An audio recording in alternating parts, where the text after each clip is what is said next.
Well, ladies and gentlemen, so much news to cover today. I really don't know where to start. So I suppose let's just start off at the top and work our way through it. So let's actually first start off with the news following Donald Trump's address and the UN.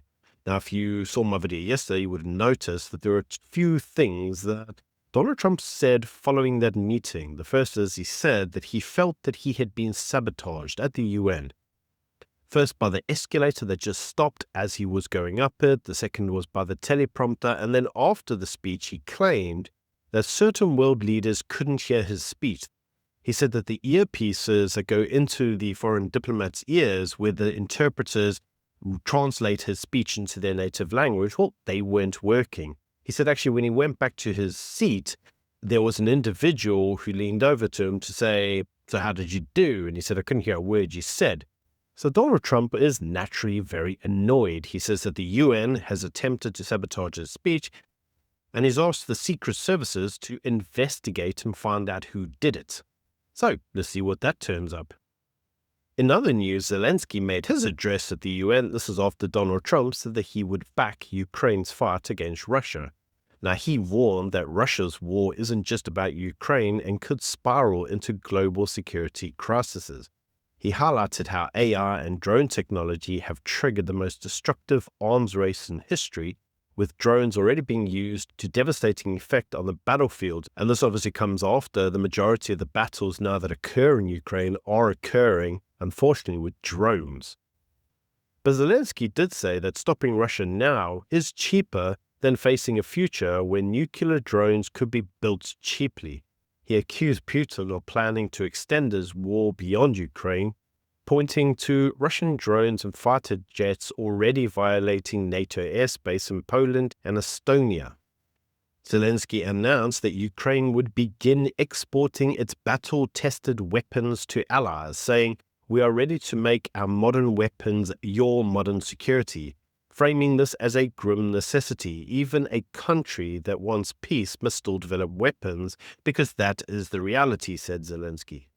Zelensky gave this speech after his meeting with Trump, where Trump was unusually tough on Russia and said that Ukraine could retake all its occupied land and back shooting down Russian jets violating NATO airspace. However, Trump is still avoiding imposing strong sanctions or delivering new large-scale military aid to Ukraine. Now, there is a reason for that, and that is because Trump knows fundamentally, because he has tariffs on many different countries, he's already fighting a trade war.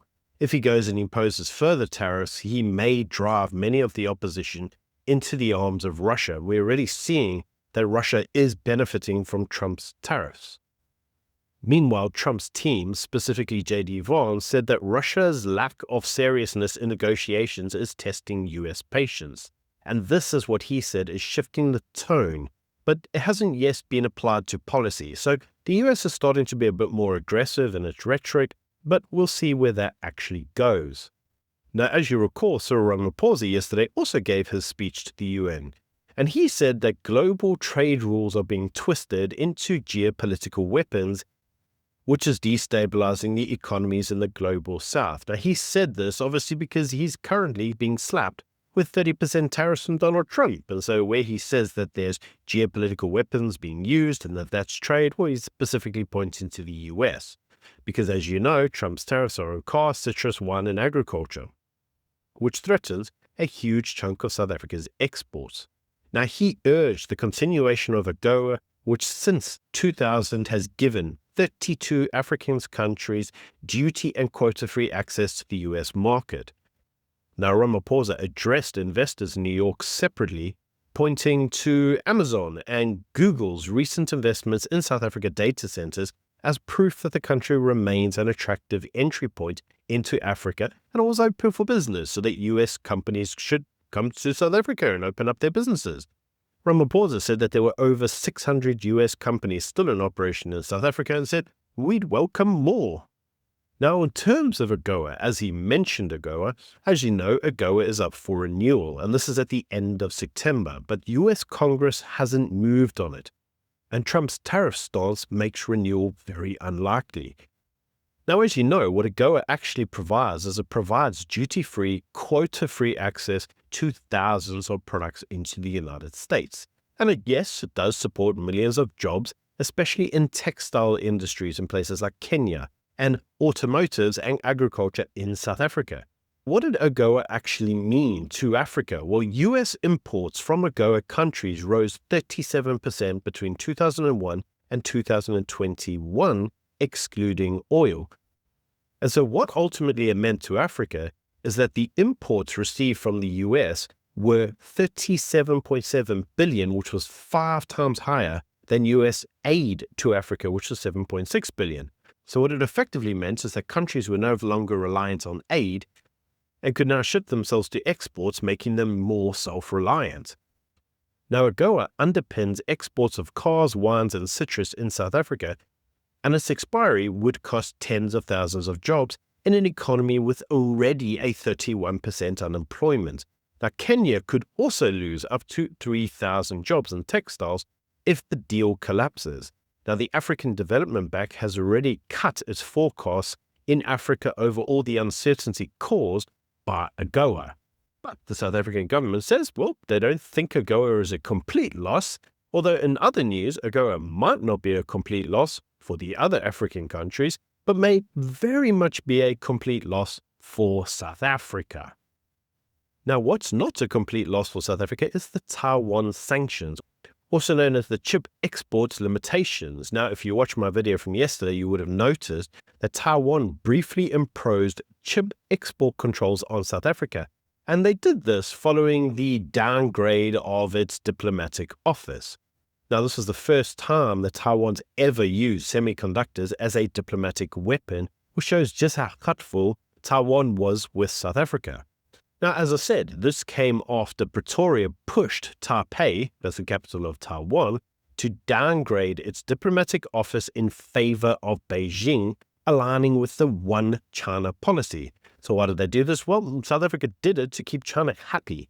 Now, Taiwan suspended the restrictions that they said they would impose after just 2 days. And this came amid backlash from China and concerns about the impact on global chip supply chains if Taiwan actually pushed this through. So what everybody's saying is that Taiwan's never actually imposed their chip bans before, and people started to become very nervous as to how that may go in the future if they actually did it. Though the actual export value was pretty small because South Africa as a market only represents $4 million worth of chips, which actually shows you we're kind of puny when it comes through to that. Now, the move was largely symbolic, but it was rather huge in that it did show exactly how fragile South Africa's global position has become when it starts to balance its ties between China, the US, and Taiwan. South Africa's trying to play a neutral game. Even though they're not neutral, they often side with what you might class as the Axis powers, if you want to call it that. They tend to want to side with all of the despots in the world, and this leads to rather disastrous economic policies because South Africa's foreign policy is just, well, frankly retarded. Now, I'll tell you what's also retarded, and that's South Africa's ports, because according to the World Bank's CPPR rankings, Durban is now ranked the worst port in the world. Yep, well done, South Africa. Yeah, 403rd out of 403. Yeah, well done, well done. Kofa, by the way, is 402. Cape Town is 400, and Port Elizabeth is actually doing the best at 395. But yeah, we're pretty much at the bottom of every worst port in the world. So well done, guys. You're doing great. In any case, the problems, as you know, are extreme inefficiencies, outdated equipment, because nobody ever updates the stuff, they're too busy looting the cash, and long ship wait times. And we've all heard about the long ship wait times. Now, even as Transnet invested in cranes, tugboats, predictable wind models, and hydraulic tension units overall, so they have tried to kind of do some kind of modernization, but it's all come a bit too late. Because overall the rankings remain dire and we still remained in the bottom. So yeah, whatever so-called investments that we're doing into Transnet, well, it's pretty crap. And just for reference, Maputo ranked at 347th. So yeah, other countries are doing far better than us, even countries that you wouldn't necessarily expect that they would. And I suppose when you consider Trump's speech from yesterday, and you also consider the latest economic warnings from Frans Cronje, which he gave during a Biz News conference, it's unsurprising why he said that South Africa has one last chance to avoid catastrophe. And he said, and it was very interesting to note, he said that in order to do this, South Africa must deregulate and attract private capital. It must burn coal without excessive taxation, which is pretty much in line with what Donald Trump said. And he said that the ports must be given over to private operators to improve efficiency. Now, that's not really a stupid thing to say, considering the news we just heard about where we rank. Now, Frans Cronje says that these steps could push growth to 4% annually and would create 400,000 jobs a year and would cut unemployment to 10% within a generation. Now, many individuals are now saying South Africa's out of options. State debt has ballooned from 26% to 76% of GDP, and this removes the ability to use the balance sheet for infrastructure. So effectively, we have no money to build anything. The only option now is to crowd in private investment through deregulation, because without it, investment will remain stuck in money markets rather than job-creating products. And if you think about it, that makes sense, because you're not going to invest your money in creating anything in South Africa. You send it abroad, stick it in the money market, and get a better return. At least your money won't be looted. So you can let me know what you think of that in the comments section below. Well, in other news, Cyril Ramaphosa is actually under fire back home. So whilst he's in the UN talking complete garbage, well, the Parliament's ad hoc committee probing the corruption into the police, remember the allegations around how the ANC was interfering into the political killings task force team? Well, the ad hoc committee wants Ramaphosa and 12 others to actually testify before their committee about the potential political interference and corruption in the KZN policing system, specifically given the involvement of what they classed as high-level politicians. Now, the EFF and the DA clashed over whether implicated MPs, because there are apparently implicated MPs who they're saying were involved in part of the corruption and the interference. Well, they're actually sitting on the committee probing whether the ANC and many high-level politicians did get involved and interfere with the investigations. Now, the DA says that they should recuse themselves because they will not be objective in terms of the investigation. The EFF's like, nah, and even there, corruption, we all do it. It's just normal. Talking of corruption, acting president, yep, because he's currently the acting president while Ramaphosa's at the UN talking garbage. Well, Paul Mashatile has urged South Africans to use the platform, that's the national dialogue, to build the nation we want. I don't know what build the nation we want means, because what typically tends to happen at these events is that the ANC buses in people, they go there and they control the entire event, and they basically say all their usual talking points and say, oh, we've now heard from ourselves. This is the voice of the masses, so we'll continue to do what we have told ourselves that we will do. So I don't know what he wants the rest of us to do. In fact, we actually saw this in even the planning stage where the ANC basically took control over it, and anybody that went in there and had dissenting voices, the ANC told to shut up.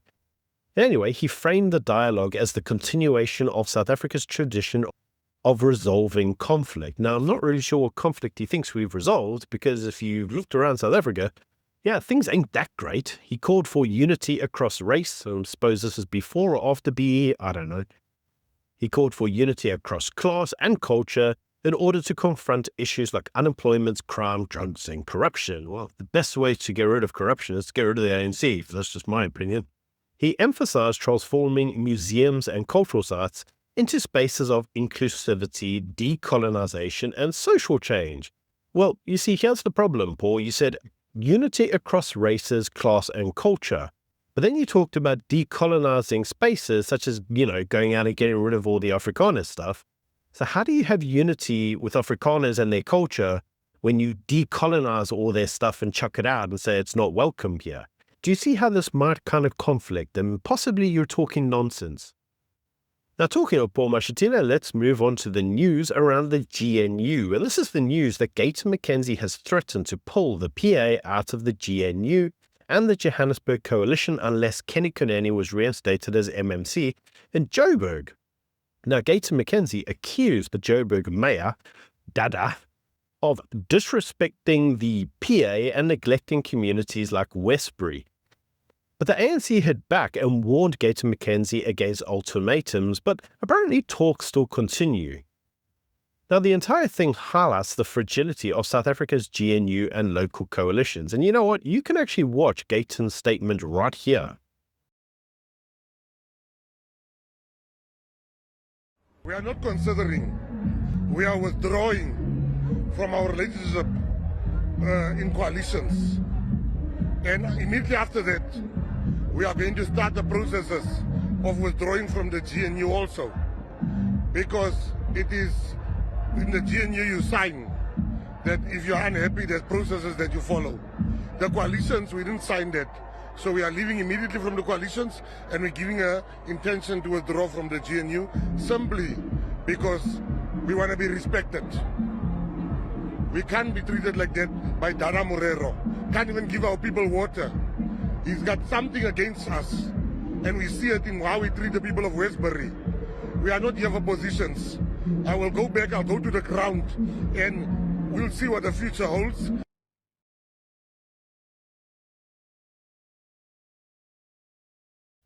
Now, I don't know about you, but Gayton McKenzie seemed to say that he was withdrawing from the GNU categorically. He just said that we're leaving. And I find this rather odd because I've heard Gayton talk about this entire subject myself, and he said numerous times how important the GNU is to the future stability of the country. So I was very surprised to actually see the statement from him. So the question that I have is, will Gayton McKenzie actually withdraw from the GNU? And to me, in my mind, the answer is no. It's an empty threat. But I'll tell you what's not an empty threat. And on to a final news story. The grandson of Nelson Mandela has joined over 500 activists from 44 countries across a 50-ship humanitarian convoy heading to Gaza, also known as the Floitia, which was reported to have been attacked by drones amid supposed threats escalations from Israel. Now, the UN called for an independent investigation as to whether this actually occurred. Now, I must say that the entire thing for me is just performative bull rubbish, because I recall when Greta Thunberg first sent her ship out there, she said, well, there was a drone attack and it hit their deck and caused a fire, and this was all because Israel wanted to go against them. And when people actually did proper investigations, it turned out that they actually set off a flare because they were all pissed and having a little jolly on the yacht.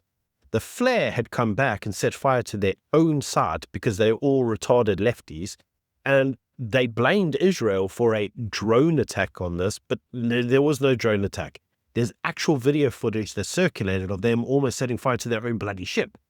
And now we're hearing more news of supposed drone attacks from Israel.